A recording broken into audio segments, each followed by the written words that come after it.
So it was really, I think, wonderful and emotional, I'm sure, to see the Roma community in Hungary being lauded and included in the festivities of Magyar's swearing in. He had made it very clear that he was going to be inclusive of the Romani community in Hungary. They're also known as the Gypsy community, as many people may know them, but it's the official name is Roma or Romani, and they have faced a lot of discrimination, the most discriminated against population in Europe, and particularly in Eastern Europe. And Hungary under Orban was extremely oppressive and dismissive and violent against the Roma community. So Magyar promised to change all of that. And, he kept his word, and the Romani anthem was played also today during the ceremonies for his swearing in. And then Romani children performed for parliamentarians inside the parliament. So that was really wonderful to see, and really helps the Romani community feel safe and also feel included. So that is really great to see. Over in the UK, the Labour Party continues to be absolutely trashed. And I'm going to say that this could also possibly be a pro-genocide versus anti-genocide vote. Although it's going to be really a battle to have them admit that, but that's where it's going to land. Because in the places where they have lost council seats, it's pretty clear how a lot of the voters voted. So in Birmingham, with a large Muslim population, Shabana Mahmood, more right-wing than the right-wing, is devastated because they've lost the council in Birmingham.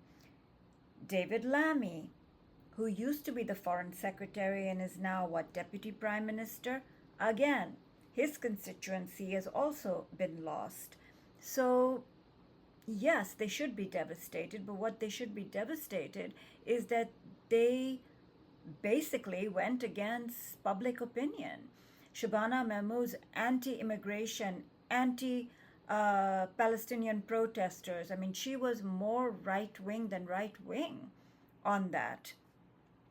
So yes, Labour is getting totally trounced, and I think Lammy famously said that the Greens would never be able to defeat him, but I guess proved to be wrong.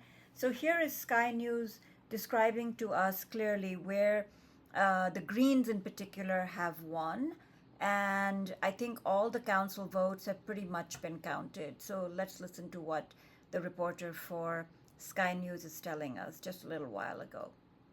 We've had a flurry of declarations in the last 5-10 minutes, 6 that have come back to back, and it has pushed the Green Party over the threshold into a majority on the council. They took 3 seats in the ward of Evelyn up towards the Thames, another 3 seats in Telegraph Hill as well, and that pushed them over the magic number, which means they'll be able to have the most number of seats on Lewisham Council. So not only will they have a Green mayor in Lewisham, they will also have a majority on the council as well. Of course, earlier today we saw Lambeth fall into no overall control. The Greens, the largest party there as well. Yesterday the Greens took Hackney as well. So you're really seeing this Green surge right around London in places like this, in Lewisham, more towards the centre of London, where Labour voters to some degree are deserting the party and switching over to the Greens, and as a result they are able to take over councils that, in the instance of Lewisham, have pretty much always been Labour.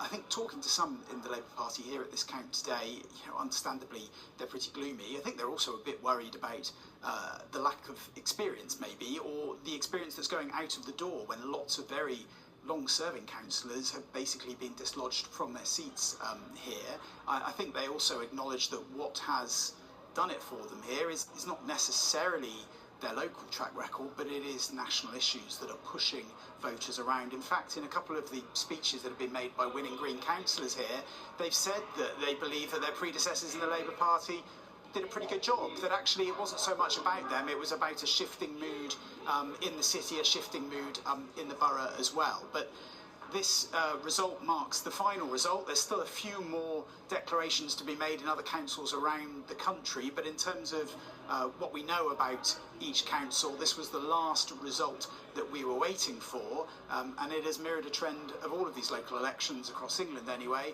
It's gone out of Labour's favour and into the Greens. Of course, we've had other places today like Bradford that's declared where Reform have been making inroads and wresting control out of Labour's hands in councils like that.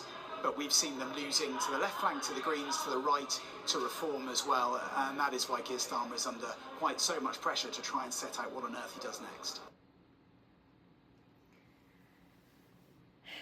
Meanwhile, back in the Democrat establishment, party, whatever, there still hasn't been a complete processing, or it hasn't quite sunk in, that the Biden bros who brought us the Gaza genocide are not welcome anymore. And they are all forming some foreign policy think tanky thing ahead of 2028. Likes of Jake Sullivan, for instance, one of the key enablers of Israel's genocide in Gaza, the man who provided cover for what was going on. That entire bunch, from the National Security to the State Department to the Pentagon, all of the Biden bros are not welcome by the Democrat base. Yet they haven't processed it. Just like the Labour Party in the UK hasn't processed what the public mood was. I'm quite shocked that they are trying to reformulate into some sort of foreign policy powerhouse that's going to drive what a 2028 candidate is going to do and say.